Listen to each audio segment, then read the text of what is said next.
Elise, who had been positioning herself for an approach toward Theodore Langston's table, froze mid-step.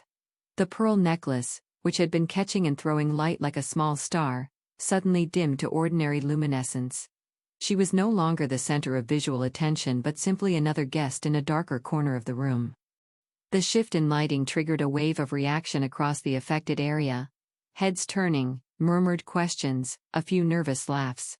The dining experience of the wealthy depended on seamlessness, on the invisible machinery of service functioning perfectly. Any disruption, even minor, created unease. Elise felt the attention drain away from her like water from a breached dam. Guests who had been glancing at the pearl now looked away, their focus shifting to the center tables which remained perfectly illuminated. She stood awkwardly between table clusters, no longer commanding space but merely occupying it. No, this can't happen. Not now. Years of social navigation, of reading rooms and managing appearances, kicked into instinct. She couldn't freeze. Couldn't show distress. Had to convert the moment into something that maintained her narrative. She straightened her spine, lifted her chin, and began walking, not retreating toward her assigned table but advancing purposefully toward the main sources of light.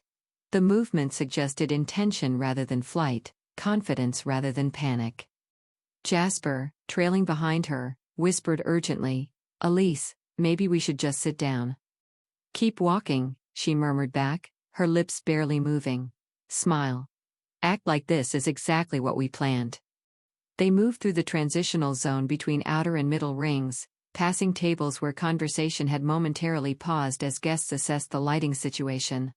Elise forced her expression into one of serene amusement, as though the dimming were a minor curiosity rather than a threat to her carefully constructed moment. She reached a position near the champagne bar again, this time on the room's opposite side, where illumination remained strong. The pearl caught light again, throwing its luminous glow against her skin. Better. Much better. Several middle-tier guests were looking at her now, a woman in emeralds and her husband, a younger couple whose table suggested tech money rather than inherited wealth. The woman in emeralds leaned toward her companion and whispered something, her eyes remaining on Elise's necklace. Elise felt the validation returning, blood singing in her veins. She was being noticed, assessed. Envied, perhaps. The lighting crisis had been navigated successfully. The performance continued.